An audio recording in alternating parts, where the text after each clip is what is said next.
And so welcome to our final showdown, the Bullpen of 2024. And we have with us some amazing young entrepreneurs who've been working really hard. And I'm really not kidding. These kids have been thinking completely out of the box, doing their research, polishing up their pitches, and working so hard towards this big day.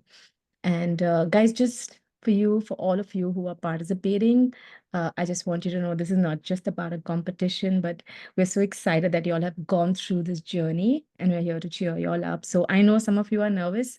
And honestly, I would really be nervous if I were in your place. In fact, I'm nervous being here in my place, just looking at you guys pitch. So, but sometimes I look at you and I'm like, why didn't I do that? So let's just a big shout out to all of you, and especially to parents and mentors who have guided these students along the way, and everyone who's behind the scene making these kids entrepreneurs. So yes, let's get started. I just want to take a minute to quickly introduce our judges. We have with us Ethan, and Ethan has been with us at Ascend now for so many years, and he's done his master's in child education, and so we are so excited to have him. And I've personally seen him train so many young entrepreneurs himself because he loves doing this, and so it's amazing to have him as one of our judges. Thank you, Ethan, for taking time out. And we also have with us Ishita. Ishita, you're here? Okay, great. Yes, I'm here. Okay, super. So Ishita is a music producer herself, and she knows what it's like to really be a CEO and what it takes to get through that journey with the highs and lows. And from my time at Ascend now, I've seen her train so many of our entrepreneurs and really shape them. And she knows, she can like envision where these kids are going and really boost them and pump them up. And thank you, Ishita, for taking time out and being with us today. It's rare that we could get you as a judge today because you didn't have one of your kids presenting, because it's always that your children are here and we can never have you as a judge. So in a way, it worked out well for us, and we're really excited to have you on board. All right. Just a quick guideline, everybody. We have the order ready, which I've shared with all of you. Each student, you can be presenting yourself because you would know when to go next. And we have about 4 to 5 minutes. Judges, please note it's 4 to 5 minutes of the presentation deck, followed by a Q&A by the judges, right? And we have with us the first participant. There are two, we've broken it up into two sets. There is age 12 to 13. We have 3 participants in that group. And then we have age group 14 to 16, and we have 4 participants there. Also, guys, the prize money, exciting. It's 300 Singapore dollars for the age group 12 to 13 and 500 Singapore dollars for the 14 to 16-year-olds. So hooray! And I'm super excited. Go get that prize, guys. And yes, so we start with Muskan. Muskan, we already tested your audio. And okay. Muskan Shah would be our first.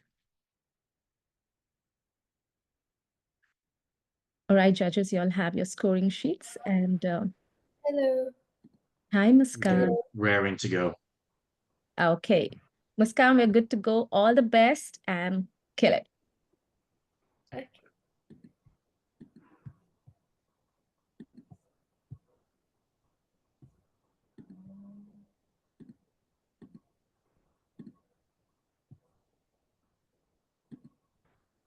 There. Can you see the slides?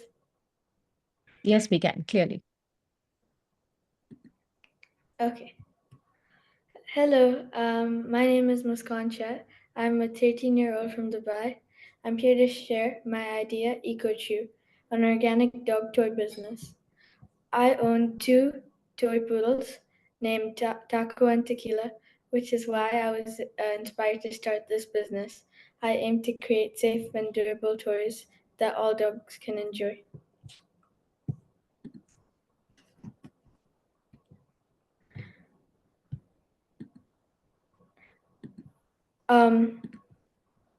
Our value proposition is that EcoChew toys are the perfect choice for your dog's dental health and the planet because they are made from organic jute, a material with shorter fibers, making it an excellent choice for dogs. A safe and biodegradable material supporting sustainable development goals. Additionally, by purchasing these toys, you're empowering underprivileged women. This is a picture of the product we created. This is the logo we made. As per our research, the global dog toy market is projected to reach around $5.5 billion by 2030. The eco-friendly pet toy market was valued at around $8 billion in 2022 and is projected to reach $13 billion by 2030. Our dog toy business has three customer segments: dog parents/dog lovers, working professionals, and individuals who care about the planet. To build strong customer relationships at EcoChew, we will create a loyalty program that gives discount points to repeat customers, create interactive content on social media, building relationships through customer feedback, and campaigns will show our brand values. These are our key partners. Collaborate with reliable jute suppliers to ensure we have consistent quality and availability of materials, strengthening our relationships with tailors and manufacturers, solidifying partnerships with logistic providers like FedEx to guarantee reliable and effective shipping for our products. Finally, partnering with pet stores, making it available online and offline. EcoChew's marketing strategy focuses on engaging customers through multiple channels. We share fun content on social media showing dogs enjoying EcoChew toys and telling people the benefits of jute for the dogs and the environment. We also highlight our sustainability efforts and support for underprivileged women through cause-driven campaigns. We work with pet publications, eco-friendly magazines, and influencers to spread the word.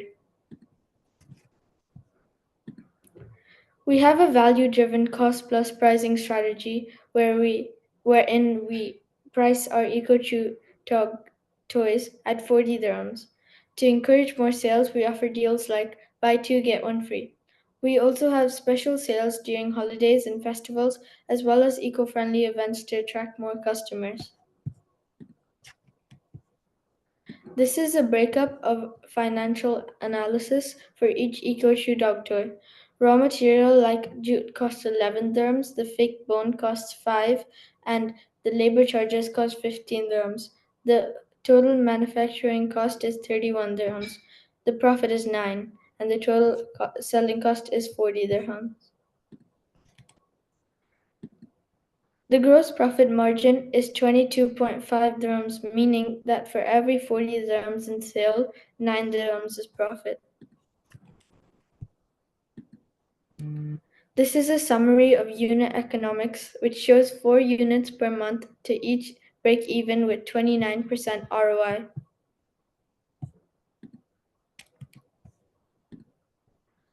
Based on market research, this is the competitive analysis for EcoChew as compared with other brands in the market. Based on key factors such as eco-friendliness, social impact, durability, non-toxic materials, and price affordability, EcoChew excels in eco-friendliness and non-toxic materials with a strong focus on social impact and affordability. Our KPIs are to have continuous check on social media engagement rates to see performance of social media campaigns, keeping an eye on customer loyalty by looking at repeat purchases. We will continue to create safe and innovative dog toys using organic jute and hemp, and explore expanding into other eco-friendly products like pet accessories. We'll introduce new designs and colors, offering customers more choices and encouraging them to buy different variations. Thank you for listening. Thank you, Muskan. That was great. Good.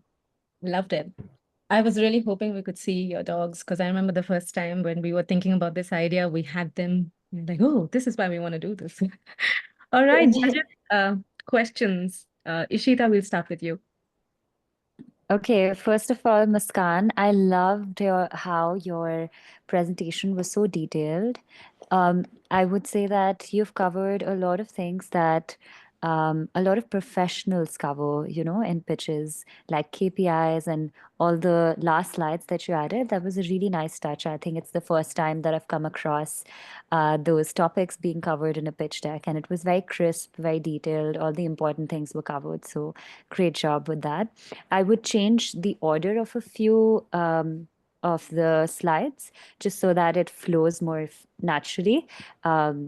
But yeah, overall, I think most points were covered. So great job. Just the first question that comes to my mind was, what other product line, like how have you thought of expanding your product line? Like right now, you just have the dog bone, um, like the chewing dog bone, and what else do you think that you could provide? I think that we could provide like maybe pet uh, clothes or like accessories um, like that. Would that would accessories still be in line with what you're offering through the name Echo Chew? Because I feel like when you say Echo Chew, it's still something that is edible. I It could mean, not still edible, be but like, it could still be made with the organic jute, which is renewable, so it's good for dogs. So you could use that. okay. Also, just one more thing that your market and your not market analysis, but also the statistics that you had pointed out, I think they were internationally based. So if you're able to find statistics specifically for UAE, I think that since that's why you mentioned dirhams, that would be much better. And also finding out if there's any other brand that is doing any kind of eco-friendly products, because you did mention that map, which was very cool, the competitive advantage map. But I would have loved to know what your competitors are actually doing. Who are your real competitors instead of like what your competitive advantage is? Yeah. Yeah, I think I'll let Ethan ask the next question, and then if I have another one, I'll come back. Hi, Muskan. Muskan, I know we don't have much time left in the Q&A section. I apologize.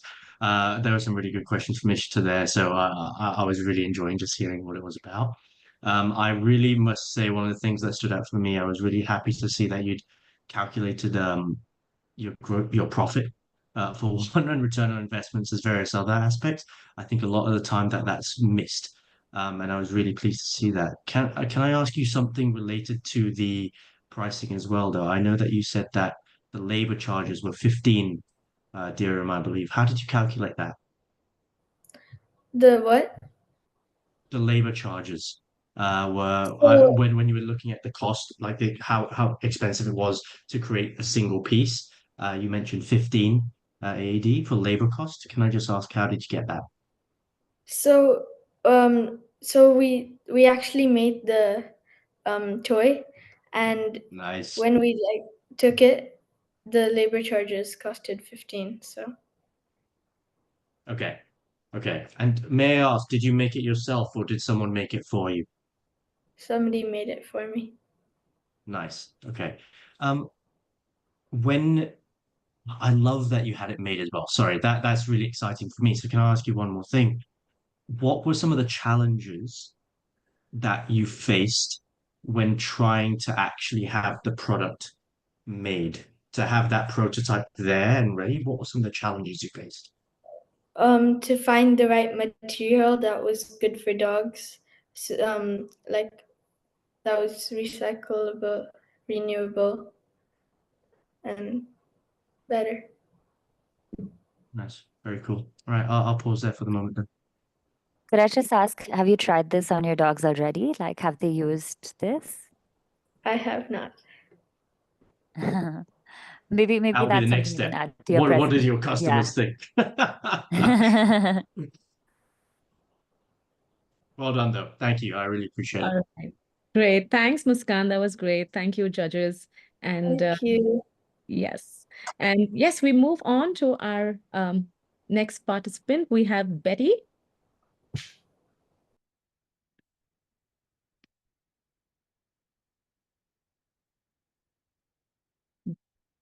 Great. Hi, Betty. How are you doing? Hello, I'm good, thank you. Are you excited? Yes. Okay, super. Great. Over to you, Betty. All the best. Let me try to share. Apologies. I think Mari's asking to be promoted as well because she's going to be sharing for Betty. Done. Your partner in crime, is that right, Betty? Mariana? Yeah. I see. Very nice. Mariana, all good? Okay, great.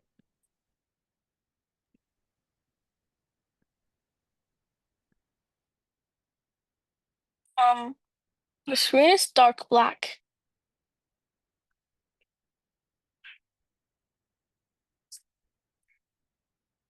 Can you see Okay, my got it. screen, We everyone else? can see Yes. the presentation. Yeah. Betty, can you see it as well? Okay, great. Can you guys hear me or see me clearly? We can hear you and we can see Perfectly. the screen as well. Yes. Then I'll start now. Yes, please. All the best. Guardians of Earth by Betty Wang. Discover and learn with Guardians of Earth, protecting our planet one adventure at a time. Our problem. Our world is in danger because of worsening global environment issues. The largest garbage pack has been the Great Pacific Garbage Pack, and it is a patch of giant plastic and debris in the north central Pacific Ocean. It isn't the largest accumulation of the plastic in the world, though, even though it's the largest garbage pack. Approximately 100,000 marine animals die annually from entanglement, and that is one of the ways that they die. Global warming has raised about 3 degrees of the temperature, causing polar cap melting and collapsing. We have to protect our planet in our own ways, or else our beloved planet will disappear. Solution. Discover and learn with Guardians of Earth. I present to you the Guardians of Earth, protecting our planet one adventure at a time. Our value proposition is that children need a fun and easy way to learn protecting the Earth because our world is in danger, in great danger, in fact, because of worsening global environment issues. Guardians of Earth will educate children about environmental issues through fun comic books that educates them about every part of our Earth and how to protect our Earth and why. But what exactly is the Guardians of Earth?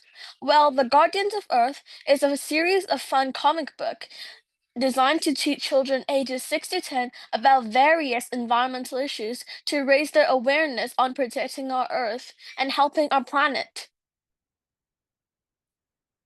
Our target market will be firstly children ages 6 to 10. According to my research, 39% of the world has children ages 6 to 10. And parents with children ages 6 to 10 is also 39%.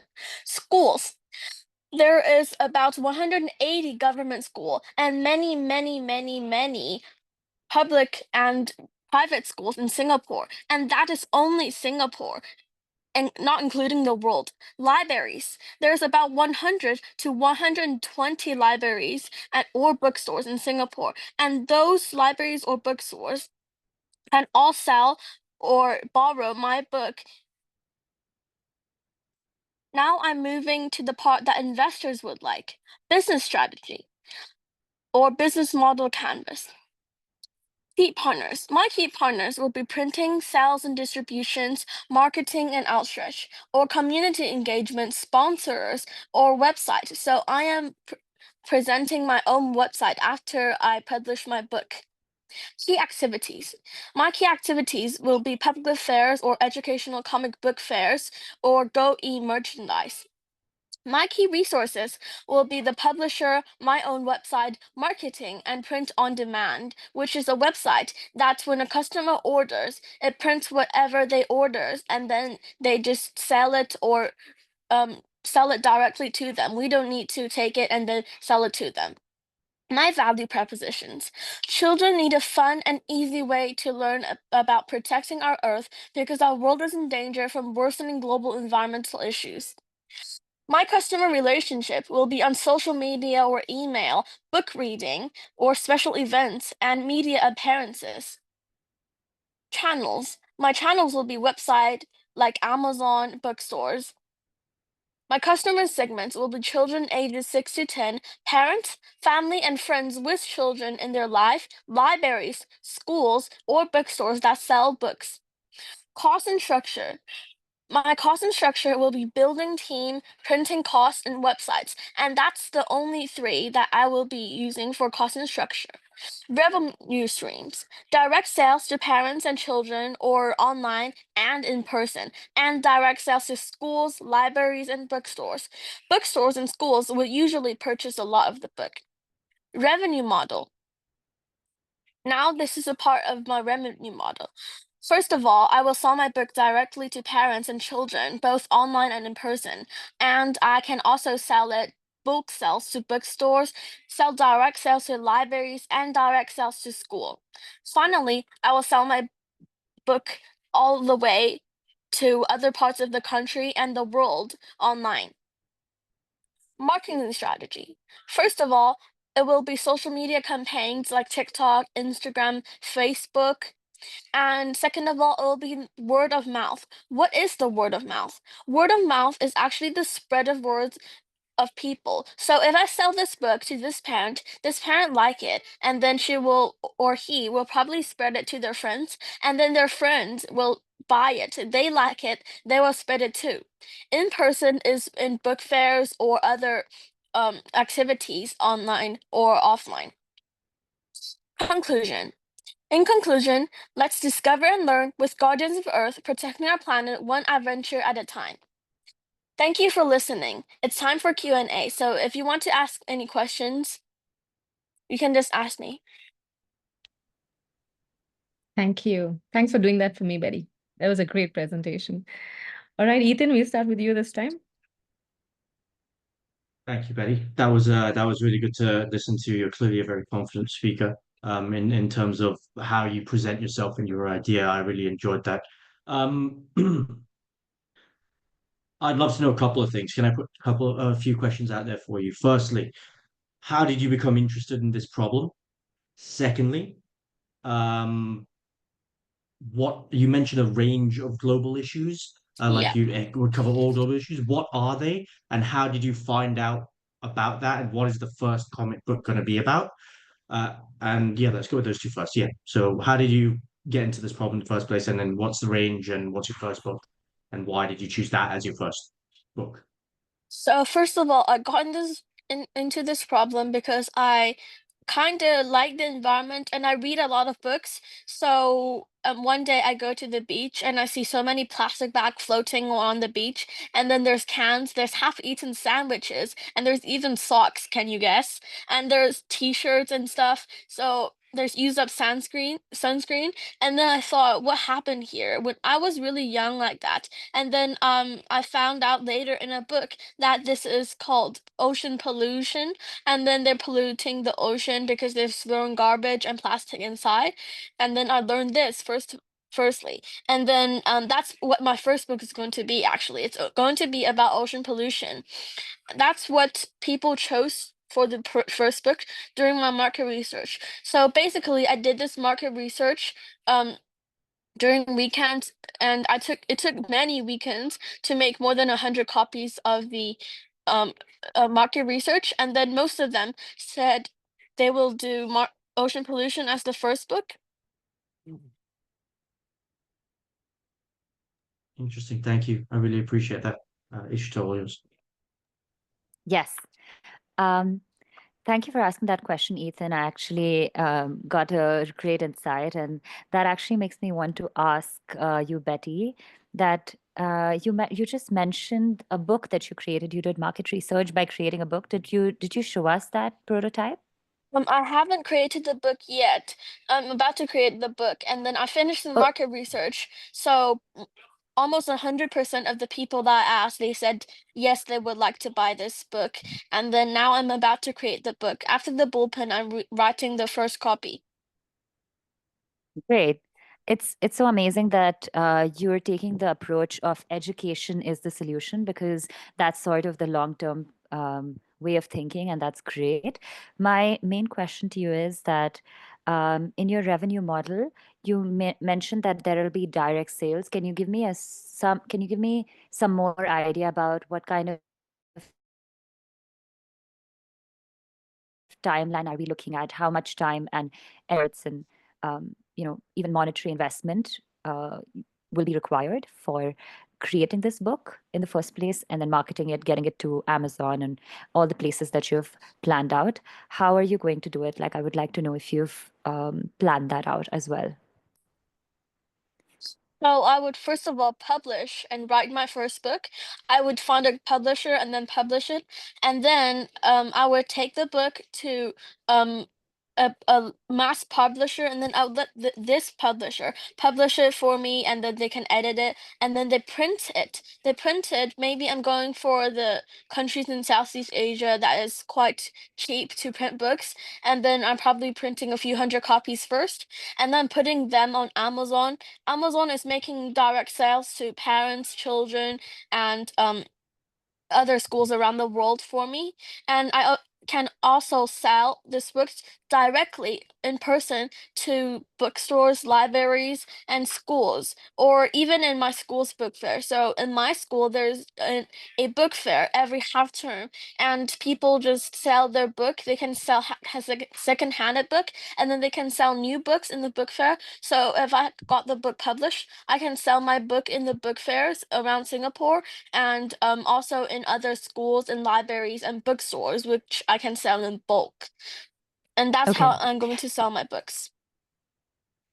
Okay, Betty. I think you covered that bit on the presentation, and because we don't have enough time, I would just say, why don't you read up about what the costing would look like, and what your timeline would look like. Just find out how much does it cost for you to get the book published, to get it edited, to get it on Amazon, all those minor details, because that'll define the costing for your product, and then you can plan out the pricing for your product, because those two things will be very important when you're selling it. And another suggestion would be that if you do really good branding, if you have some cartoon characters associated with this, then it could actually become a really cool project that reaches millions of people in the world, because education is accessible everywhere. Great job. I actually already have the cost. It's about $15. Because during the market research, I gave them a cost. It's $5 to $10, under five to 10, 10 to 15, 15 to 20, and over 20. And most of them said 5 to 10 or 10 to 15. So the cost is going to be between those. Oh, okay. All right. Okay. That's great. Good to know that you've already looked into it. Great. All right. Thank you. Thank you for that, judges. Thanks, Betty. That was a great presentation, and we hope you can take this ahead in years to come. Great. We now have next with us Arjun, and he's the last participant from this age group, judges. And yes, over to you, Arjun. Thanks, Betty.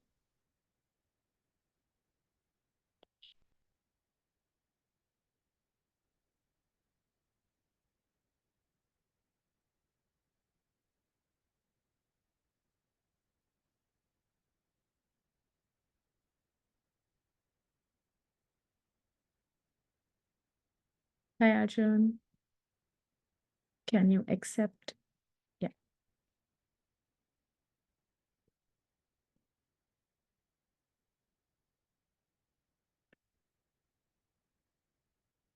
Arjun, can you accept? Yeah, okay. Okay. Hi, how are you? Good, good. I like your suited, booted, looking nice. Yes, Okay. my father suggested I wear something formal today. Love it. I love it. Just makes you feel more pumped up, isn't it? Yeah, Feel rich already. I feel like I'm in Right. a business meeting. Yeah, it is one. You are pitching your business indeed. Great. All the best, Arjun. And yes, we'll just start. Okay. Um,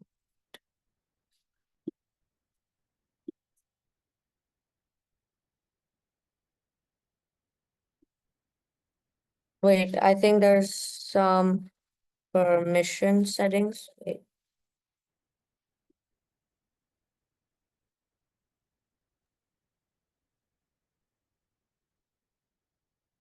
Are you on Apple? I always blame Apple. Yeah, wait, Apple's the problem. See, there we go. Called it again. let me share. Ethan, are you a Windows person? Oh, big time, big time.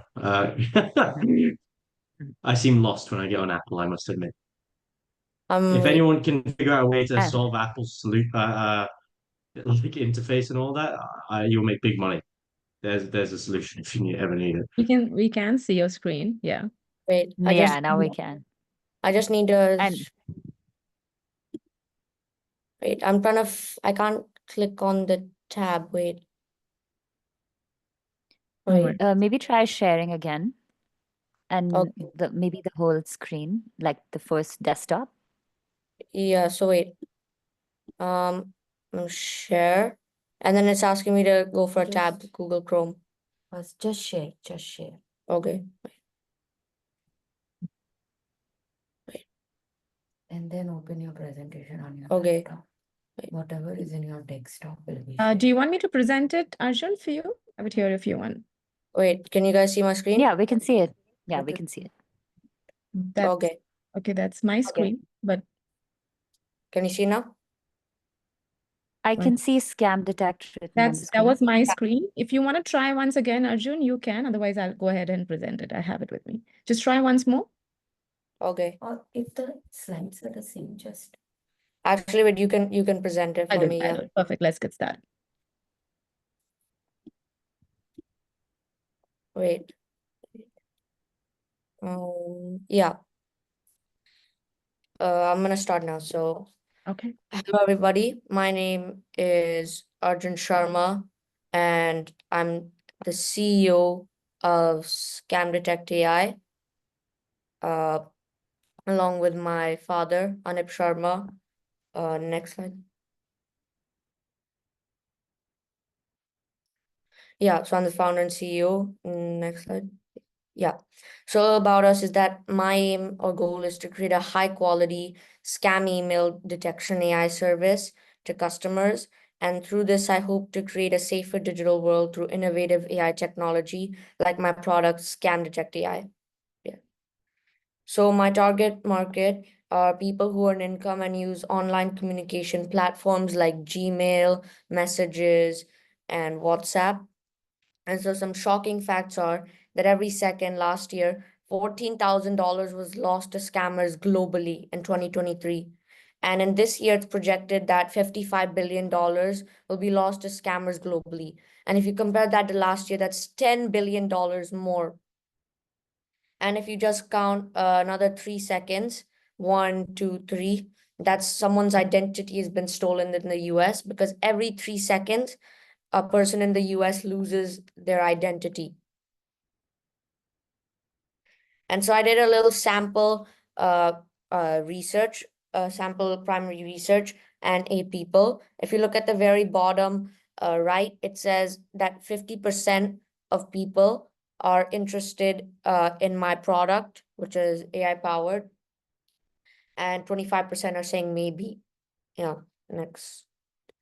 So I analyzed some competitors, the 3 competitors I thought were the biggest. So the first one is Scam Shield. You might have seen around here in Singapore. it relies on the customer to educate themselves with the information that they give. And it was founded by the Singapore Police Force. But the problem with this is that it's not instantaneous, meaning that it doesn't detect scams instantly. So by the time I click on a link on a scam email, it's too late for it to do anything.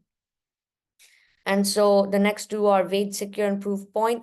Now, both of these are high quality scam email detection AI services, but they're more for large organization and businesses because the amount of technical support and money needed is a lot. Next. Yeah. So how the user product or how our product works, that it's like a plugin, an extension. So you download it like Grammarly, very similar to Grammarly, and then you're using it on, say, Gmail. There's like an icon at the bottom of your screen somewhere.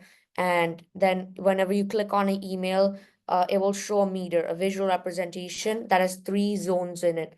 So number 1 is the green zone, which shows that this email is safe and is not a scam. The second one is the yellow zone. It shows that it has the possibility of being the scam. And the third is the red zone, where it is certain it is a scam and this is dangerous email. So it shows that. Next. So our revenue model, we will earn money from subscriptions and services to agencies and enterprises. But I want to start small and get money from subscriptions. So I'm going to take Singapore as an example here. So you look at there's 3.6 million adults in Singapore, and there are 50%, based on my survey, 50% of people would like to use the AI tools or my product. So that's 675,000 people. And if you assume 10% of those people, 10% of those people will pay $10 a month, that will generate a revenue of $8.1 million per annum. But since other people may also go to other tools, AI tools like Scam Shield or other tools, I'm assuming that I have a 50% market share. So my total revenue will be 4.05 million in Singapore only. Next. Yeah. And so a bit more about how my team and how I'm gonna do this is that I've 3 parts to it. So one is the marketing team, and to market this product and present it to customers. Then the second one is the product manager, the tech team, who will develop this product. So the data scientists, software engineer, and cybersecurity specialists. And then the third is the operations and customer support team. And my father, the co-founder and assistant, will be giving me advice on this. Yeah. Next. So about the costs, I'm gonna keep this simple. The total cost for year 0 and year 1, so by the end of 2025 and 2026, is gonna be $2.67 million. And we're assuming that it's gonna take 1 year to develop it. So the 2 biggest costs are the first one, the total team cost salary. So software engineer, data scientists, that costs $636,000. And then marketing will cost $500,000. I'll talk more about that now. Next. So our 3 main marketing routes are public transport, social media platforms, and conferences and fairs and workshops. So public transport, we're going to put it on buses and MRT doors because it's easier to grab people's attentions when they're not using their phone, and they'll more likely pay attention to posters or infographics. The second one is the social media platforms, and this is to reach a wide, diverse range of audiences. And it's very easy for the person to save that post or just take a screenshot of it and come back to it whenever they want to remember it. And the third one is the conferences, fairs, and workshops. So here's to deeply more understand the customer. So we'll build relationships with them and see what they want and need in order to convince them to buy the product or other things. Next. And I'd like to thank you for listening to my presentation, and I hope you consider this to invest in this business because of the market opportunity and the great timing here. Thank you. Thanks, Arjun. That was really intense and really, really deep. Thank you for all that research. Loved it. Ishita, we want to start with you. I saw you making notes all through. Yeah, I've been doing that for all the participants here. I was really interested in two slides specifically. Arjun, first of all, great pitch, and it was very detailed, very to the point. Um, you mentioned Weight Secure and a few other competitors. Can you just show me that slide again? And can you tell me exactly how you are doing something that's going to be better than your competitors? Like, why should I choose Scam Detect instead of all the others that are currently there? Okay. So number one, the weakness of Scam Shield is that it's not instantaneous. And so now our it's like a software. So our scam email detection will be coming a software. If you know Grammarly, it's like an icon on the side. It highlights parts of why the email or the things you can correct. So same thing with ours is that it will show a visual representation scam meter, and then if you click on it, it'll show you parts of the email that show why it thinks it might be a scam or the reason for it.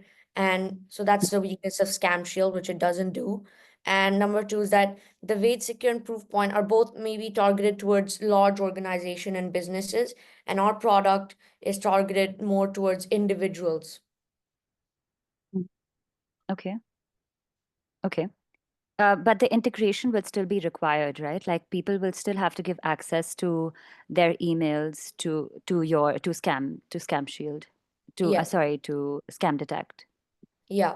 So there is a certain level of trust required from the customer's point of view that they need to give access to their private emails to you guys, Yeah. right?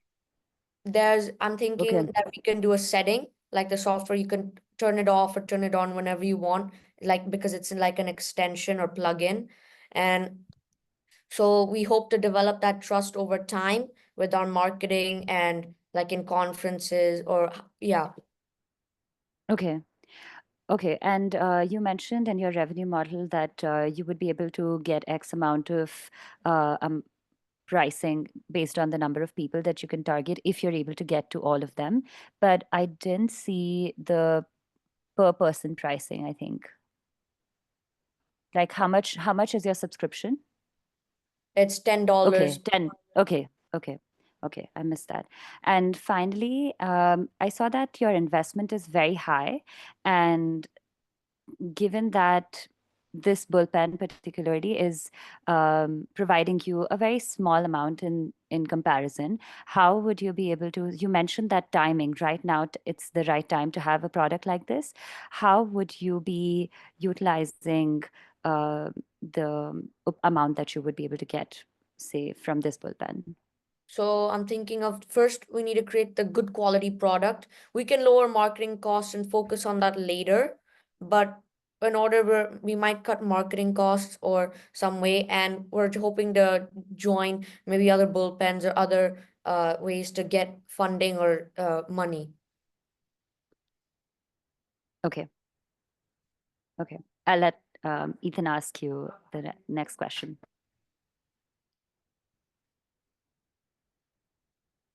Questions? I don't know if I'll have time.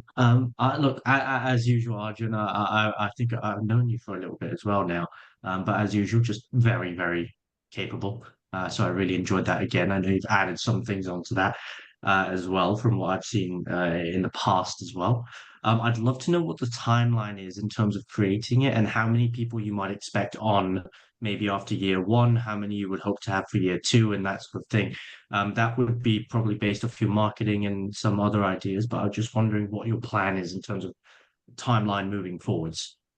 All right, so in timeline, we're hoping to develop this product within a year because we have a window of great timing. And I've learned from my coach, Stephanie, that timing is very important. So we're hoping to create in 1 year. And our goal is to collect at least $2 million in profit or revenue.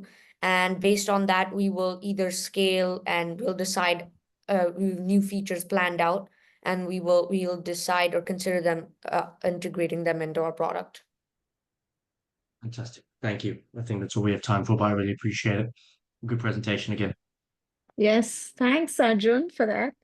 And Yeah. just we come to an end with this presentation for this age group, and we now move on to the next one. We now have 14 to 16-year-olds presenting. We start with Josh and Sean. And boys, are you all there? All right. Bye, Arjun. See ya. Bye.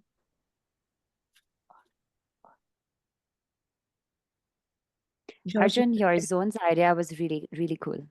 I Mm. really liked the zones idea. Thank you. Switch on. Hey everyone. Hi. Mr. Barnes, good to see you again. good to see you guys See you two again. again, boys. Miss Brock, great to meet you. Yes, all the best, boys. And Nice to meet you too. great, get started, boys. Over to you. All the best. Yep, Sean, whenever you're ready. Yep. Oh shoot, I'm having trouble with my camera. I'll be right back. Wait, hey Josh, what's up? Sean, I think I forgot to finish the prototype. What? Wait, how did you forget? Weren't you using GoalQuest? Goal Quest? What's that? It's the app that helps people accomplish their goals, the one that you were supposed to work on. Does it sound familiar? Forgetting tasks, bad time management, or no motivation? With GoalQuest, say goodbye to procrastination and hello to a productive future. I'm Josh, and this is my partner, Sean. And today we're here to introduce you GoalQuest. By the way, how many people do you think give up on their New Year's resolution? Maybe 50% or even 75? Actually, studies done by the University of Scranton show that more than 92% of people give up on their New Year's resolution by the end of January. In fact, even famous philosophers such as Aristotle believe that good habits formed at youth make all the difference. That's right. There's even scientific evidence backing up the impact of building good habits and systems at a young age. That's why we're here, to enable students to learn the life-changing goal-setting skills that schools fail to teach. Josh and I are the co-founders of GoalQuest, your personal pocket-sized secretary. What's GoalQuest, you might ask? It's an interactive goal-setting app made by students for students, with features tailored towards providing an easy-to-use experience for teens. Regular notifications ensure that you'll never be behind on your goals, and our AI assistant feature helps you break down large goals into small, manageable steps. If you ever need more assistance, look no further than our mentorship integration, where we'll partner with freelancing agencies like Fiverr to provide high-quality coaching so that you'll have all you need to succeed. Finally, we will be hosting charity events every couple of months where each goal completed brings another dollar to people in need, showing students the real-world impact they can make. Here's our prototype. Please note that this is Here's a preview of our app. Track your progress effortlessly with personalized goal tracking. Set, monitor, and achieve your unique goals with tailored insights from experts and reminders designed just for you. And for every goal you achieve, a donation is made to charity, turning your personal success into a positive impact on the world. Now here's our prototype. Please note that this is a very rough demo of our app, mainly for us to finalize our app layout. Because of this, some features might not be available yet. I'll give you all a couple seconds just to explore.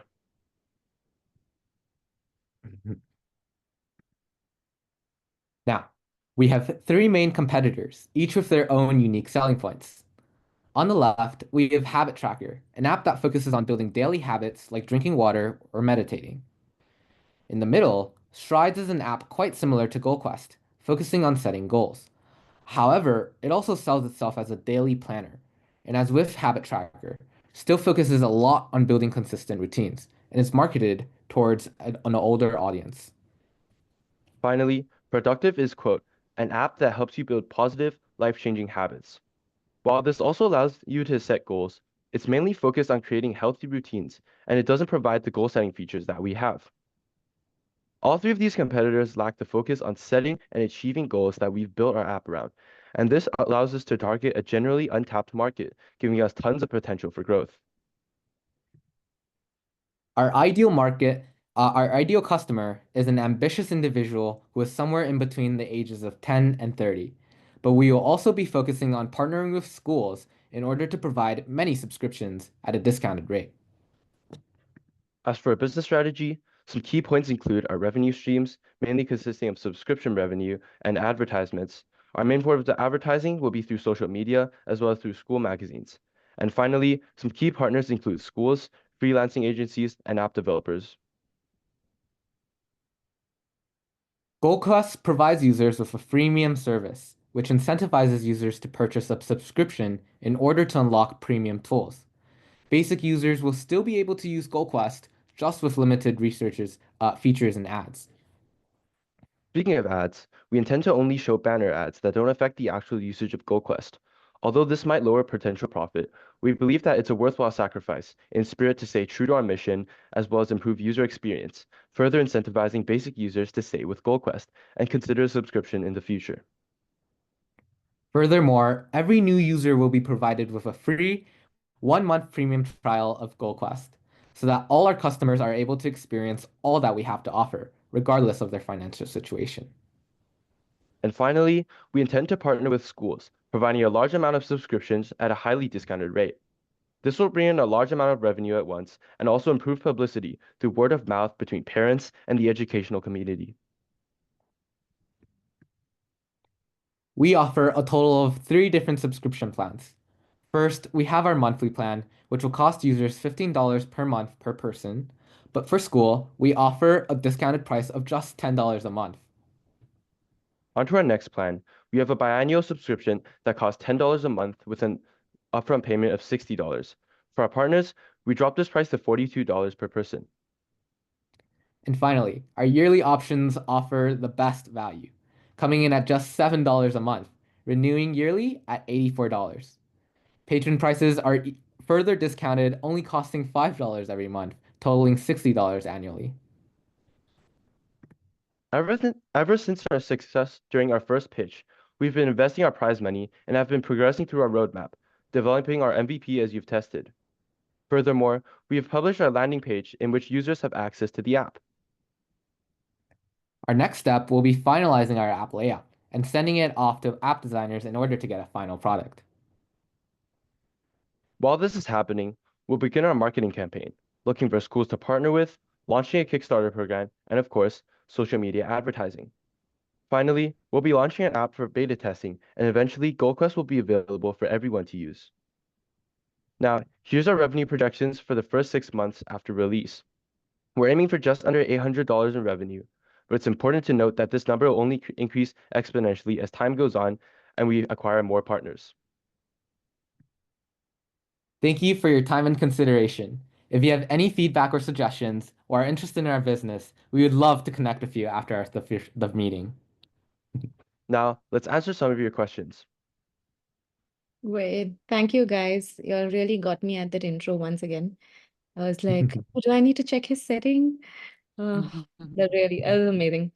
Okay, Ishita, we'll start with you. Any questions for the team? Let's start with Ethan, and I'll follow. Okay. Lads, thank you again. Really good presentation. I can see why.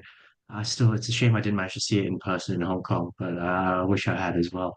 Anyway, it's nice to be able to hear it again, and I know that you've added to it, which is only made it more powerful.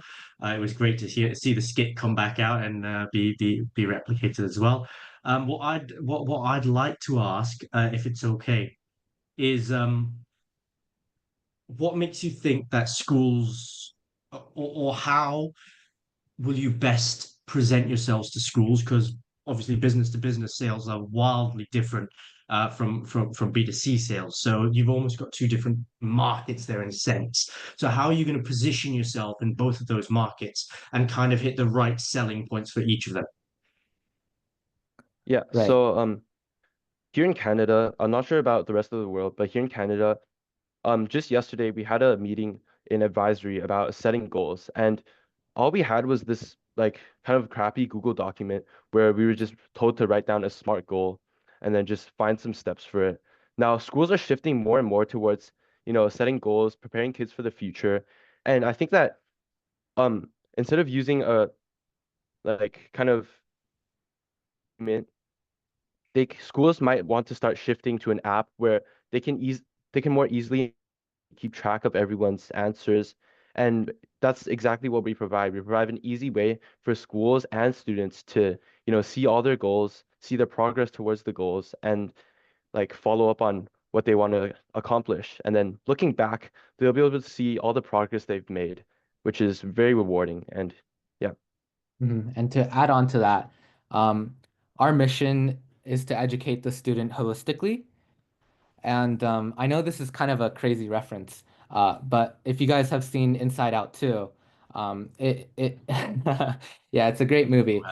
But it's not about the success of whatever you're not. It's not solely about the success of whatever you're doing, but it's to being able to develop the confidence that you're a great person. That to develop the confidence to prepare the student not to be only be good at what they're at the academic subject or at a sport, but to prepare them to be able to adapt and be good at fundamentally at the fundamental level to be prepared for whatever they're doing. And our charity kind of system encourages people to see that the impact that they can make, the positive impact that they can spread. And I believe that it contributes a lot to the education of the student holistically. And I think that's a standpoint that or perspective that we're going to be focusing on, especially when we communicate that to schools. The other part that we offer, not just in being able to help them achieve their academic or sports success, but also to help them develop themselves as a person. Wonderful, and I'm glad you brought that up because that was just a quick second question from me.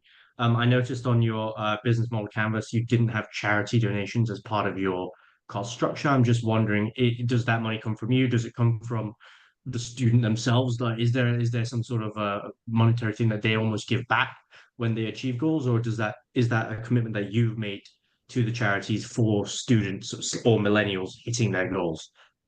And how does Yeah. that work? Oh, sorry. So for our donations, first of all, our charities, we're generally gonna let the schools or the people choose which charities they want to work with because, why donate to a cause that you don't support or something that you don't want to give to? But we'll let our community vote on which charities that they want to donate to. And then afterwards, for example, if they complete 10 goals in one day or they complete all their goals for that day, we'll be donating like say $5 to $3. It doesn't really matter how much, but the money adds up. And with a lot of users and a lot of schools, we believe that we'll be able to make like a huge impact, both for charities and for people. And we don't really have a system to ensure that people are completing their goals and anything. But we're first of all, we're donating to charity, so whether or not they've actually done the work, it's still going to a good cause. And also, the only person you're kind of cheating when you lie about your goals, lie about your accomplishments is just yourself, right? Because all you're doing is pretending that you've put in the work that you haven't. And honestly, that's the only person that harms is yourself. So there really isn't any incentive for people to lie about completing their goals. And we believe that regardless if they do or not, it's all going to a good cause. So why not just, yeah. Mhm. And these important realizations that Josh are mentioning, how cheating or is basically lying to yourself, is our tips and suggestions that we'll make on the app that we're trying to inform students about. Part of like a daily like reminder, which we'll remind students about. But also because we're working with schools and the educational community and with parents, especially, we want to incentivize perhaps people in the community to donate towards this cause, towards this big pool in which we can donate. But of course, we'll be offering parts of our profits to the pool of charity money that we would be donating.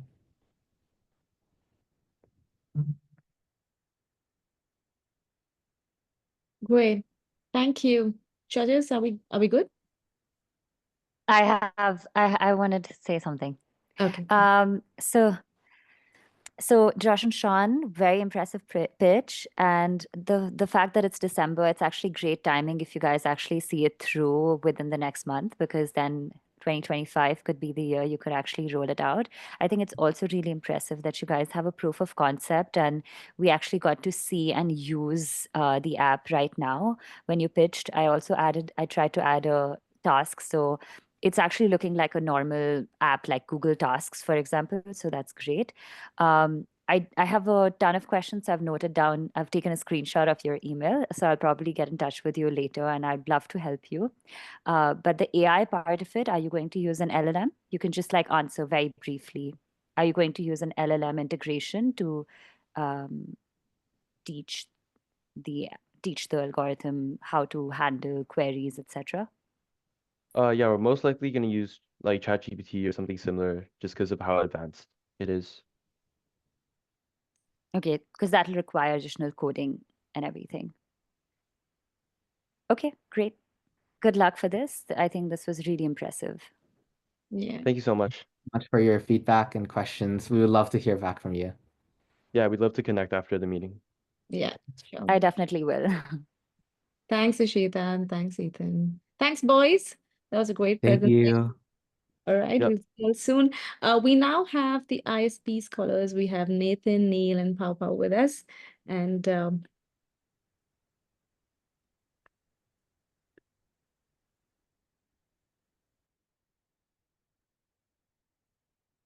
you'll just need to accept it. Great.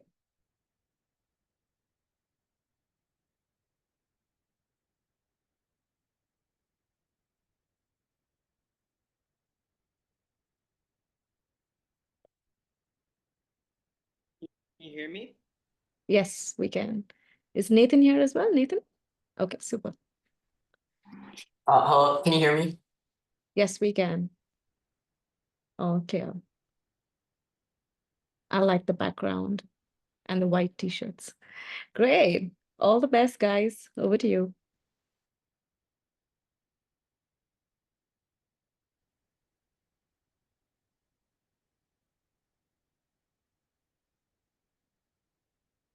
What if improving your tennis game didn't require expensive lessons, tight schedules, or finding the right coach? Well, we have your solution. Match Mentor redefines training with AI-powered tools, putting personalized coaching in your pocket, anytime, anywhere. Now everyone can get better at tennis. My name is Neil. My name is Pau Pau. My name's Nathan. And we are the founders of Match Mentor. So let's first look at the problem. As many of us know, private coaching is vital. It allows us to get personalized analysis on our game, improving our play. However, recreational players face many barriers when trying to find the coaching that's right for them. They have to prioritize their work, their family, and other commitments at the same time. And furthermore, finding the coach that actually suits them can be challenging, as the ratio of players to coaches is very disproportionate. Looking at the data in Thailand, there are 10,000 active players with only 700 ITF certified tennis coaches. This means that there's a ratio of approximately 1 coach for every 14 players, which clearly shows that the demand exceeds the supply. And finally, financial constraints. The average tennis lesson costs around $25 per hour, and doing a private lesson once a week will equate to around $1,300 per year, which is a significant sum of money for the majority of people. So moving on to the impact of the problem. Without the chance to engage in private lessons, players struggle to improve their level. Continuously playing tennis without guidance directly leads to bad habits. It forces them to develop a technique that is not fundamentally correct, which stunts their ability to progress their game. If they turn to the internet for guidance, searching for coaching online can worsen the problem, as it makes players resort to generic or incorrect advice that isn't targeted towards their game. And what happens is that it makes many aspiring players quit tennis.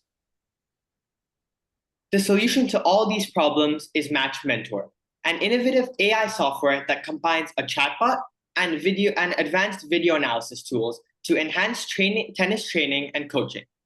It serves as a comprehensive program for players of all levels, from beginners to advanced athletes seeking to improve their game. The first module of Match Mentor is an AI chatbot, which has an interactive Q&A. It is designed to answer questions related to tennis coaching, including techniques, strategies, and fitness tips. This chatbot can provide instant responses, making it a perfect companion during practice sessions. Furthermore, it gives personalized coaching advice by asking about the user's skill level, playing style, and specific goals, tailoring advice to personal needs. Finally, it also has resource recommendations suggesting drills, exercises, and resources for users. An example of the chatbot can be seen on the photos in the slide. Moving on. The second module of Match Mentor is an AI video analysis. Once users upload a video with a minimum time of 30 seconds, our AI gets to work finding the best feedback for the user. This video analysis is equipped with performance analysis, which assesses the form, footwork, and stroke mechanics. Moreover, it also contains feedback and suggestions for these practice videos, which provide detailed feedback by highlighting areas for improvement, along with offering specific drills to address weaknesses. Users can also track their progress over time with visual comparisons showing improvement in technique and form. As we look around the market, we see two main competitors. However, significant issues stand out. These companies are falling short in their accessibility to customers and the ability to provide the necessary personalized feedback for the customer. Our first competitor, 7six, is a social media platform that utilizes artificial intelligence in their program. Currently, the social media aspect is open to the public. However, the artificial intelligence is currently in beta testing, which is only available to official tennis academies. The second competitor is Swing Vision, which is a platform made to track different metrics during your matches. This goes from the speed of the ball to the score of the game. What sets us apart from Swing Vision is the personalized feedback and analysis that we provide through our AI program. Regarding the revenue model and our expenses, our cost will mainly be the programming of the app and program, which is around $90 American. However, the cost of the maintenance of the app is much lower. Here you can see Match Mentor's revenue model compared to our biggest competitor, Swing Vision. Swing Vision offers two subscriptions, the Pro and the Max. The Pro costs around $15 American per month, and the Max costs around $30 American per month. We price our subscription at $20 per month, which is $10 cheaper than Swing Vision's Max subscription. Both applications offer a 1-month freemium trial and an AI tennis chatbot. However, for a cheaper price, we provide more value. Our users get pinpointed feedback tailored to their specific stroke and game, while Swing Vision only provides a general match tracker. This is Match Mentor, your personal tennis coach powered by artificial intelligence. Now everyone can get better at tennis. Thank you. Thank you. Thanks, boys. That was good. And yeah, judges. Great job, Neil, Papao, and Nathan. I think the presentation was great. It was clear. And I think that the idea is also very progressive. I'm concerned about the data that you will need to train your AI, because I'm pretty sure even your competitors are currently in beta testing or are only able to provide general feedback to their customers, because to create something like this can be quite challenging. Have you guys already thought about this? Yes, thank you for your question, Ms. Parak. Yes, we've really looked into this, and we think one idea that can significantly benefit us is using machine learning. We can input multiple videos from different YouTube channels, such as Patrick Moratoglu, who is the owner of a tennis academy who makes videos on teaching tennis, what your stroke is supposed to look like. And there are like a plethora of different creators that do similar videos like Patrick. Therefore, we can implement this into an AI, which will have machine learning along with different videos from professionals. So the AI can learn different playing styles and therefore can give the best feedback to our users. Okay, I think you might need permissions to use their videos, but yeah, I think that you would need a very big database to really build it and get it off the ground. And that brings me to my next question, which is related to costing. I think you said that it's only 90 USD to build this. Yeah, so when we researched, we found that it said to cost around 40 USD to 90 USD to like create a program. Yeah, so like a freelancing website, and there are many different programmers around the world, not necessarily recognized by different agencies. So therefore, we can find highly like a lot of experienced programmers who may not be as expensive as those famous programmers. However, they have a very similar skill set with a lot of qualification. Okay. I think that a 90 USD is a very small amount, and you will not be able to, in my experience, it will not be enough for you to get your app developed, even like the very basic MVP version, which is the minimum viable product, because 90 USD is very, very small. I think you should look into the correct pricing for this, and machine learning and the whole database that you need to prepare. That is also something that you should look into, because that should be added to your cost. Yeah. Okay. Thank you. To add to that, it costs $99 just to put your app on the App Store as well. That's just putting it on, forget just developing it. So a couple of hidden costs that you maybe need to think about as you go through there, and just have a think about the revenue model. But I agree with Ishita. And while I love what you said, Neil, yes, there are definitely more experienced people than some of the more famous ones out there. Experience means that they will value their experience as well, which means while you may not be paying for name, you will then be paying for experience. So it will come in a different form, but might still be just as expensive.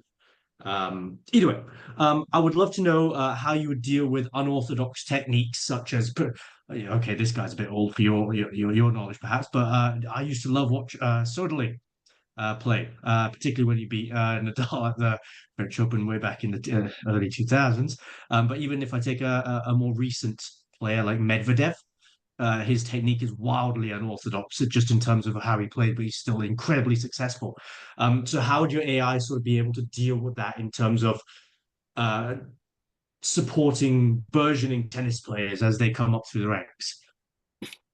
Yeah, so with the machine learning, I think we're not going to focus on how close the player is to how close the player's technique is compared to a professional player, but rather we're looking for the key fundamentals. So the different checkpoints in the swing to see if they have those fundamentals. And I think that's what the AI is going to be based off rather than mimicking anyone else's technique.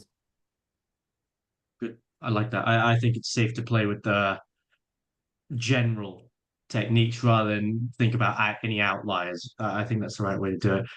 Can I just ask about your timeline moving forwards as well? I know that you mentioned a couple of costs, but what are you expecting in terms of what if, let's say you launch this app, let's say you launch it in January, I'm not saying you will, but let's say you did, what are you kind of expecting in terms of people coming onto the app? Is there I know you mentioned, PowerPoint, that there were 10,000 registered players in Thailand. Is that right? Yeah. What percentage of that are you looking to gain onto this app? Or forget Thailand, just the world in general, like percentage of tennis players, I guess, who would be looking to download and use your app. Yeah, so we're looking to get around like 10% of the users in Thailand, and we're going to start off by providing the program only in Thailand for now. Let's say for the next 6 months. But then the 6 months after that, we have a really, we made like a growth progress sheet where we can like expand to other sports such as pickleball and badminton, which are closely related to tennis. as well as, of course, making the AI accessible for the world. Very interesting. Almost like an open AI kind of concept where everyone's then able to access and adjust it to their various sports. I like it. I like it. Data costs a lot of money nowadays, so that's always a good idea to go into as well. Fantastic. Okay, cool. That's it for me. That's all from my time. Thank you, judges. Thank you, team. And that was a great presentation. All right, Divyam, we have you next. All the best, Divyam. Hello. Hi, are you excited? Yeah, I'm pretty excited. It's nice to meet you all. Hear you. Yeah, go Nice for to it. meet you. Can you hear me? Yes, loud and clear. All right. It's really nice to meet you all. I'm pretty excited for this.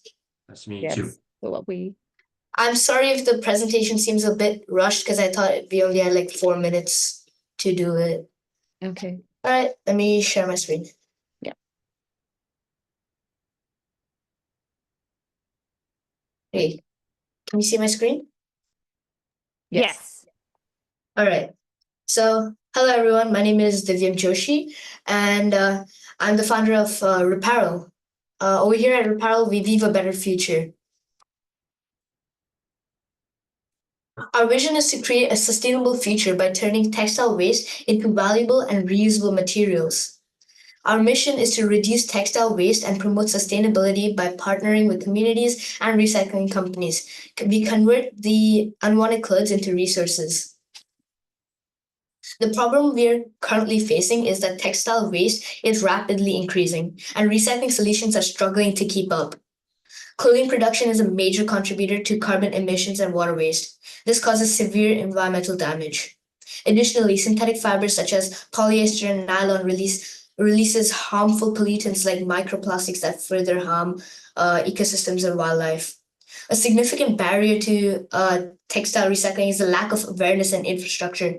Many discarded clothes contain valuable materials, but they go unused due to the inefficient recycling systems.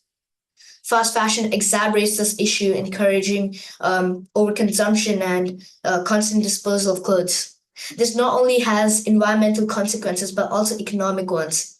This is because there are missed recycling opportunities that deplete resources and harm economies that rely on sustainability. To tackle this textile waste, we collect clothes through donation bins and community drives. After collection, the clothes are carefully sorted into materials ready to be recycled into raw materials.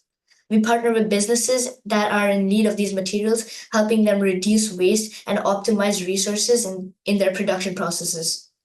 The revenue from these partnerships is reinvested into sustainability efforts. This continues to drive positive environmental change. We also reinvest 20% of our profits into textile sustainability initiatives. Our solution is scalable, and as the demand of the textile recycling grows, we can expand and address landfill overflow. Throughout this process, we maintain transparency so that all stakeholders, let it be donors, recyclers, or community members, we can make them understand how their contributions are making a difference. The global textile recycling market is valued at about $5 billion in 2023, and it's projected to grow at about 6.5% CAGR, which makes it reach about 8.5 billion by like 2032. The Asia Pacific region holds about 50% of the market share, which is good for me because I live in Singapore. It makes it a crucial area for growth for me. However, the global recycling rate for the textile is low. It's only about 20% of the textile waste is like recycled. In Singapore, 254,000 tons of textile waste was generated in 2022, but only 2% was recycled. This shows that there's a significant opportunities for businesses focused on improving recycling rates, waste management, and the solutions. It's especially located in the APAC region. From the survey that we conducted, we found that almost half of our consumers aren't even aware of recycling programs at their favorite clothing stores, which is ironic. Only about 75% haven't even used them. We asked them if they would use our service, and 100% of them said yes, and most of them agreed on it based on the details. Textile waste is escalating rapidly, as we know, and the current recycling solution cannot keep up. Our solution tackles this issue by providing an accessible and scalable textile recycling process. We collect discarded clothes through convenient donation bins and community drives. We sort them into recyclable raw materials and partner with businesses to reuse these materials. This helps reduce waste and mitigates pollution. This also conserves natural resources.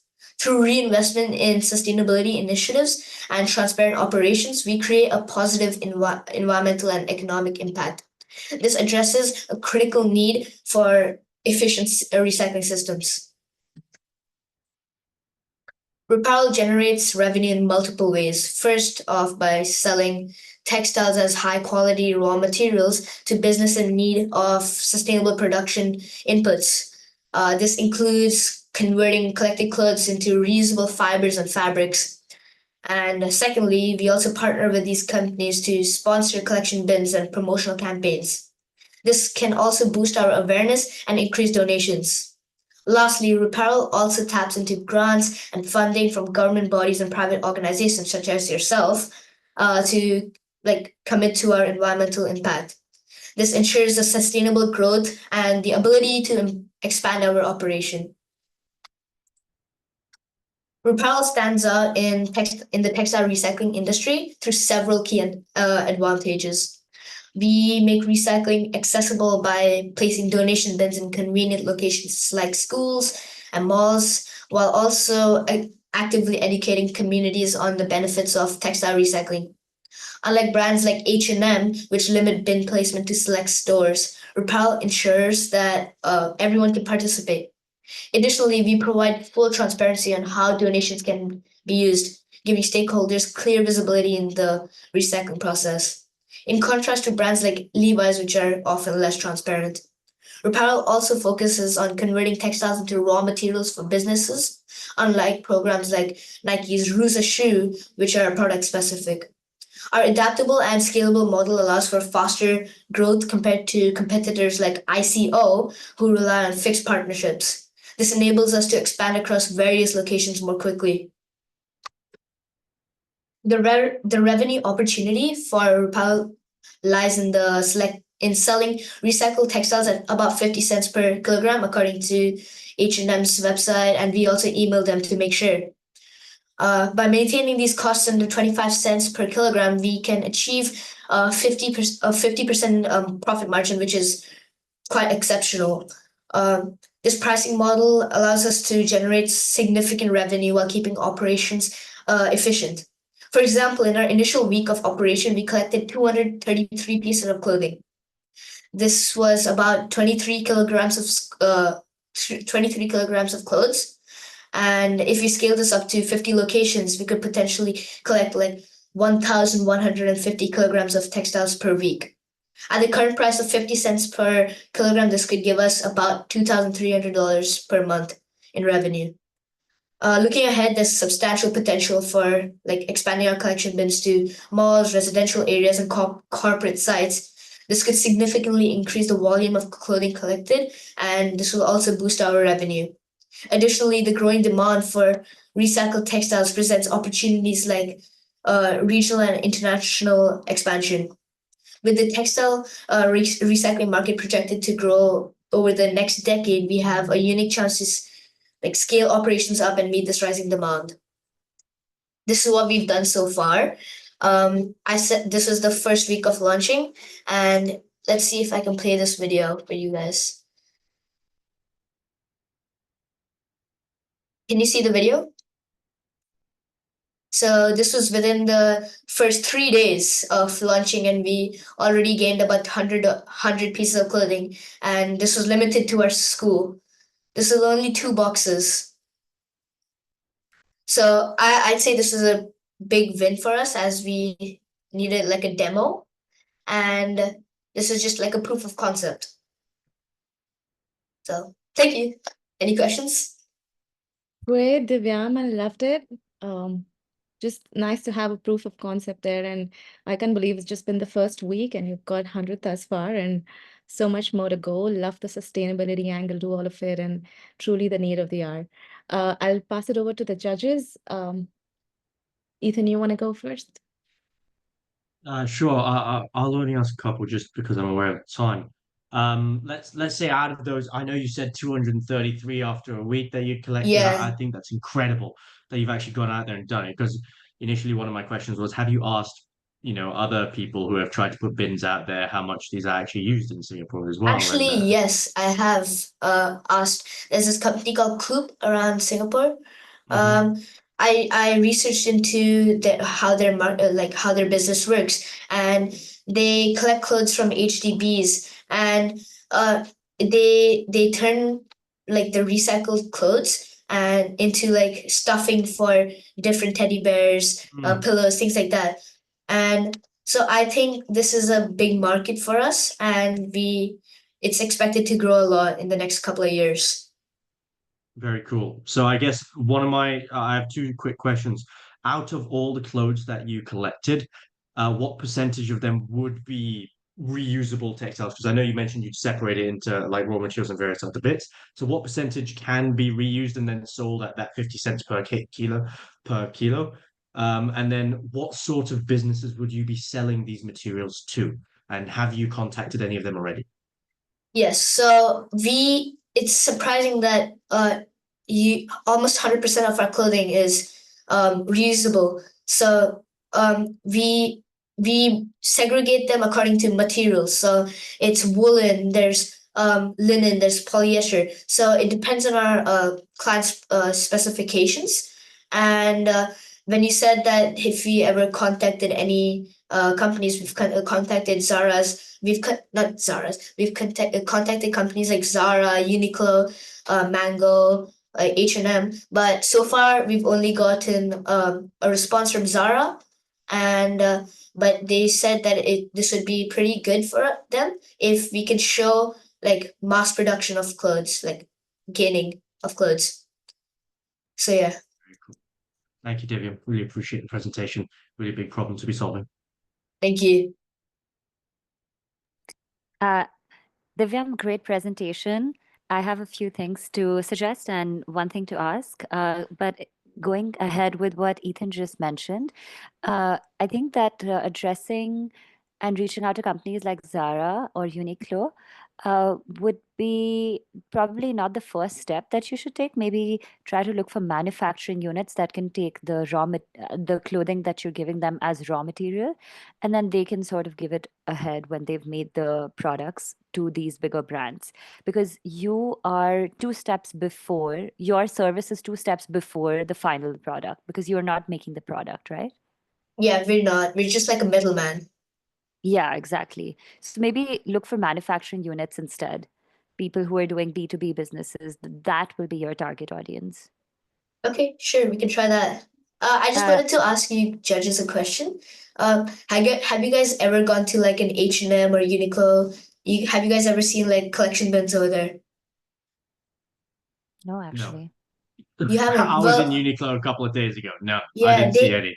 they actually have collection boxes in every one of their stores, and that's the point that I was raising. And Yeah. the people who notice, you're like, oh, there's a collection box there. Where's my clothes? It's at home.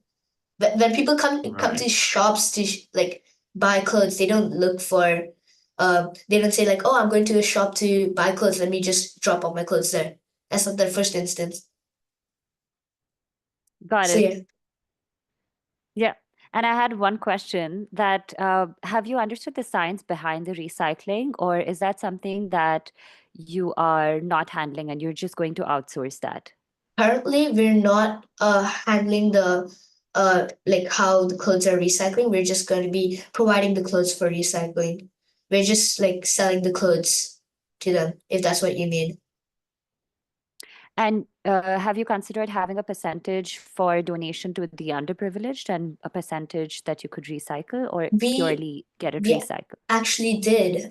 We for the first couple of things for my demo thing, we considered just giving away the clothes to Salvation Army, and since we were going to ask them if they would consider buying the clothes from us at a very minimal cost because it's for underprivileged people.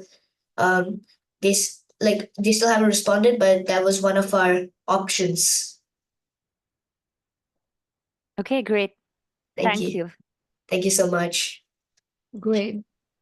Thanks, Divyam. I just love the amount of primary research that's gone into this and actually going out there, meeting these different companies and Salvation Army. That's really good. Good input there, and wishing you all the best. And I hope you just continue this campaign, all right? It's a big one. Thank you. All right. Thank you so much. Yes, thanks. See you. Kenneth, we have you next. All the best. You can just accept it, accept the invite as a panelist. Okay, great.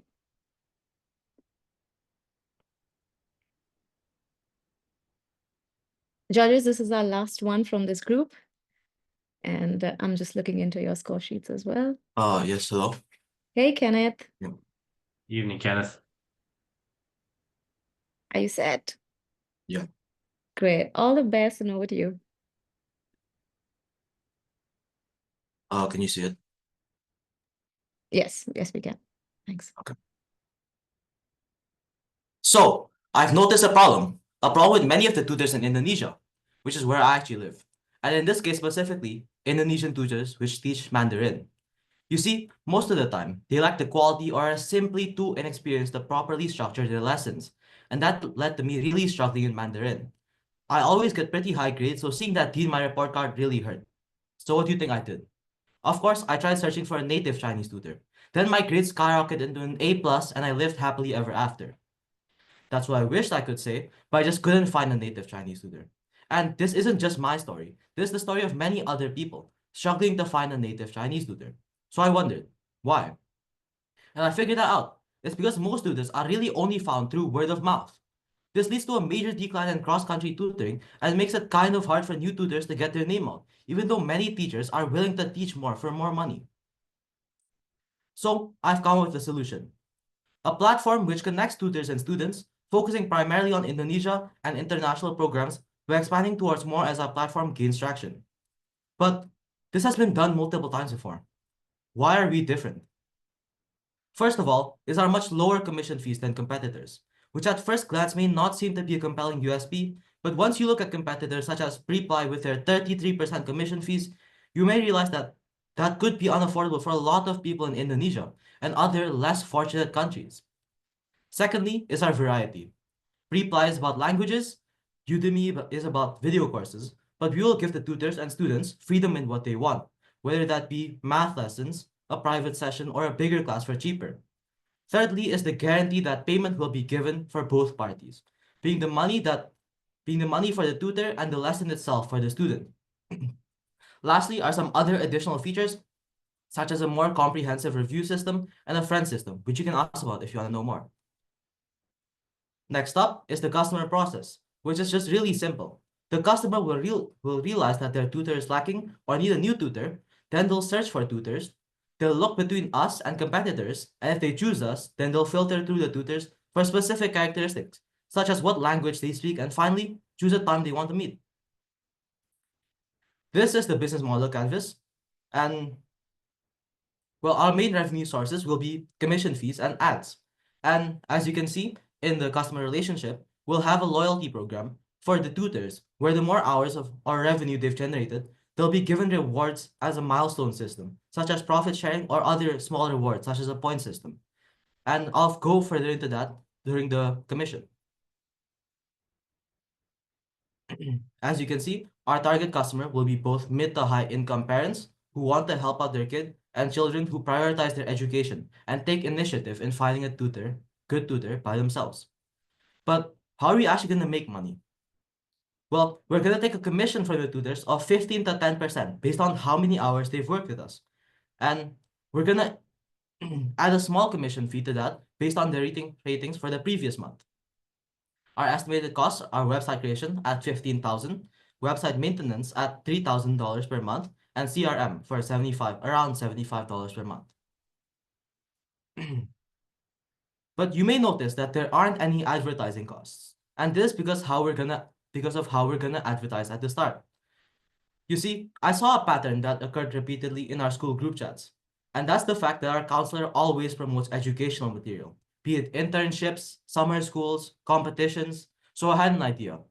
See where I'm going with this? I managed to negotiate with our principal for him to advertise to the school when our platform comes out. Following this, we will expand to even more major schools of Surabaya and go into more traditional methods of marketing, such as SEO. And during all of this, we will be doing email marketing and social media marketing. Thank you. Any questions? Thanks, Kenneth. It was short and sweet and to the point. Ethan, we'll go with you. I know that you've left this as a question for us to ask because actually your timing has been impeccable. I really appreciate that. But can you tell me a little bit more about the friend and comprehensive review systems just before we ask anything else? Right. So what I mean by uh, a more comprehensive review system is that it's not like a traditional review system where it's just 1 to 5 stars, but where you can rate the tutor based on like several factors. So you can rate them 5 stars in, let's say, engagement, but 2 stars in terms of education. And the friend system is just a small thing, but where you can link your account to, let's say, your Instagram account or Facebook, and you can see what teachers your friends liked, and that will be prioritized when searching for a tutor, which basically is just word of mouth. Very cool. First off, can I please just commend you on reaching out to your principal in the first place? I think that's a hugely brave decision, and I'm really pleased that you've done that. A lot of businesses like to say that they need to do paid marketing soon and you need lots of marketing costs. In reality, as a startup, if you can minimize your costs, it's going to be a lot better for you. And you've done that just by focusing on the fact that it is word of mouth. So I really appreciate that in terms of your promotion strategy, but there's still the fact that you have a strategy there instead of just being, oh yeah, people will talk about us. That'll be fine. So I really appreciate that first. Like I thought that was incredible. Um, can I let me just start with this, and maybe I'll leave it to Ishta after that. But I just want to start with it's a huge market. It is clearly well represented in terms of supplied by a lot of tutors. And yes, you're right, difficult to find tutors and things of that like that. But then because it's so competitive, I guess yes, initially it can start with your school, but how are you really going to ensure that you have the right tutors on there and that tutors that you aren't so sure about aren't coming on and having those lessons? And yes, there's the review system, but all it takes is them for to have 1 or 2 good students who review them well, and bang, they're off up to the races and they can start moving. So I guess I'm just wondering sort of how that will work in the initial stages and guaranteeing quality. Right. Of course. So while they register as a tutor, before they can actually get on our website, we're gonna do, of course, background checks on them. And since we're offering both offline and online classes, if say they don't have any credentials or like any experience as tutors or teachers, we're not gonna allow them to do offline classes. And like let's say in online classes, we're gonna set up the meeting, we're gonna have, let's say, like an AI to monitor the class for how appropriate the teacher is. Does that answer your question? Close enough. I like that. Thank you. Ishta, all yours. Okay. Thank you, Kenneth. It was a great presentation, very crisp, very to the point. I have 2 questions. My first thought initially when you said that you're going to be different because you're going to provide lower prices was instantly that does lower pricing also indicate that, it might reflect on the teachers, because lower pricing might mean that you're not able to compensate your teachers as much, which means that your teachers would be fairly new or maybe not as experienced as teachers who are being paid a certain amount in other, competitor businesses. Right. So, yeah, I mean, of course, lower prices for teachers are going to be lower quality, right? But this doesn't exactly mean that all of them are going to be lower quality, because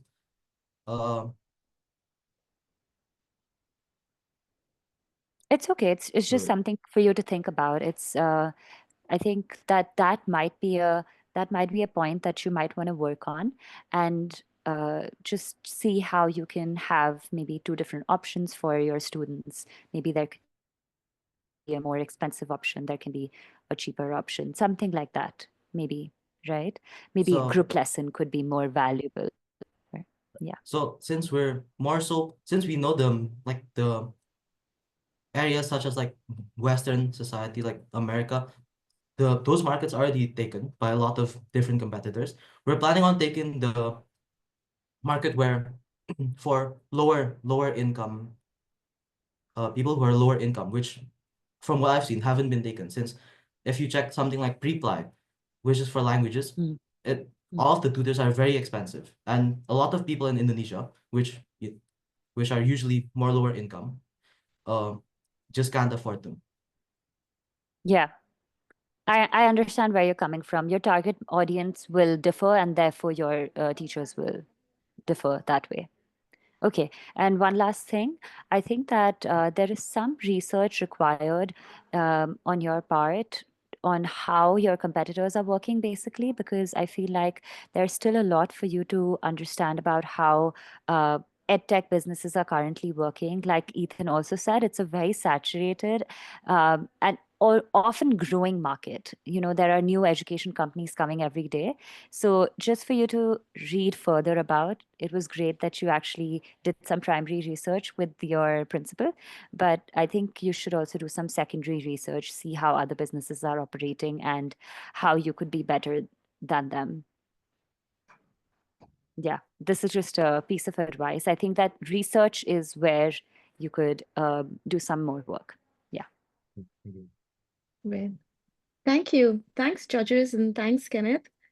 And yeah, we're just waiting for the results now. And before we wrap things up, guys, I just want to say one thing, that every single one of you who stood on stage there, and no matter what the outcome is, you guys are winners, and you will know that. You took a big idea that was just sitting in your head, you gave it shape, and you found the courage to share it with the world. And I think that's huge given your age. And it's not going to be easy. We all know the business is a bumpy ride, but keep learning, keep dreaming big, and believe in yourself, and keep that spark alive. I'm just really, really thrilled to see all your presentations today. I think they were phenomenal. And each year, I just feel like these bullpens get better and better. And I'm sure the judges will vouch for that as well. And judges, before I announce the winner, do you all just want to say a quick word to all our participants out there? Ishita, we'll start with you. Sure. This was great. I think that it was so commendable. I think all the pitches today were very well presented. Everybody had such great speaking skills, and they were all such entertaining pitches, I would say, not just informative, but also very entertaining. And you guys have done a great job, not just in preparing and researching, but also taking your idea forward and actually showing us prototypes today, which is very rare, and it's very commendable because it shows that you're ready to work towards your business today and not just sometime in the future. So I hope that you guys take it forward no matter what your result is, because these are some great ideas. Yeah, Yeah. true. Thanks for that, Ishita. I second every word you said. Ethan, just a last few words for our participants. Absolutely. Firstly, absolute pleasure to be here today. I really appreciate the opportunity to come and have a look at this again. It's been a while since I've been a judge, so I do feel very privileged to be able to be back again. Maybe I'll perform better this time and they'll ask me back again. Who knows? But if it's about performing, I don't think any of you have an issue with that at all. We've seen a very confident group of speakers today. For the presentations. In fact, majority of the marks I've taken off for presentation have just been to do with time limit stuff. Beyond that, I'm very envious that all of you are actually very fluent and actually very, very confident speakers who are able to convince people of your idea. So that's the first thing I just absolutely love seeing today. Second thing I really enjoyed seeing was the research from today. It was very powerful compared to some of the competitions that I've seen before. Here as well as outside. And just to be able to see you guys put that much effort into actually understanding what the market needs are and what things are necessary and what you could do to sort of solve certain problems. I think that was incredible to see as well. My final thing is really simple. The winners from today will not necessarily be the ones who go on to create the most successful businesses out there. That is absolutely true. We've seen it too many times before. In fact, typically when someone doesn't win, we see them have a bigger fire starts to burn within them. So don't let any result today change whatever ideas you have. Stand back up and do what you can do, because every single one of you has that potential in you, and we've seen that today. So I really appreciate the efforts that everyone's put in. Thanks very much. Thank you, judges. I have the results with me and I'm super excited to announce it. Guys, it was really stiff-necked. I think it was just so neck to neck. But yes, so for the first group, for the 12 to 13-year-olds, our winner is Arjun. So congratulations, Arjun. You win a good 300 Singapore dollars and enjoy that. And I know it's a small funding. I know Ishita asked that question. You have a big project, but baby steps indeed. And so proud of you. Glad that you're working with your dad already. And I love it. I like the fact that you didn't take a salary in the first year, by the way. I saw that. So well done. I like that too. Yeah, isn't it? Nice. All right. And for the second group, for the 14 to 16-year-olds, drum roll. Yeah, we have Divyam as the winner. Congratulations, Divyam. So excited. I'm just gonna put you. All right. Yeah, thanks for that. And Divyam as well. Arjun, you want to say something while we get Divyam on board? I'd just like to say, I'd like to thank you all for letting me win and picking me. And I would like to say that I have seen many great presentations, but I would have a tip is that you have your parents help you because they have the experience and the knowledge to guide you. Like my father, he's an advisor now because he has a track record. He's good. He helped me present this. So I would say you seek advice from your parents because they have the solution, they have the experience, they have the knowledge. And that comes from a 12-year-old. Thank you, Arjun. So proud of you. Yeah. Divyam, how do you feel? I feel kind of excited. I'm sorry about the other guys. I don't want to demoralize them. Please go ahead with your ideas. I don't want you guys to fail. Please go forward with them. And I will use this funding for my collection bins and partnerships for sponsorships. I'm really honored to get the funding for this. Thank you so much. You're welcome, and congratulations once again, Arjun and Divyam. And thank you, judges, Ethan and Ishita. I know it was a long evening for you guys, but thank you for making it and for all the input for our children. Just want to thank all the audience here. We have friends and family. We have our mentors who've been teaching our kids. Thank you. You guys really invested in our children, and we can see the outcome. And use this funding well, guys, and grow bigger and better and make it huge. Yes, thank you once again. It's a Saturday evening. I don't want to hold you guys back any longer.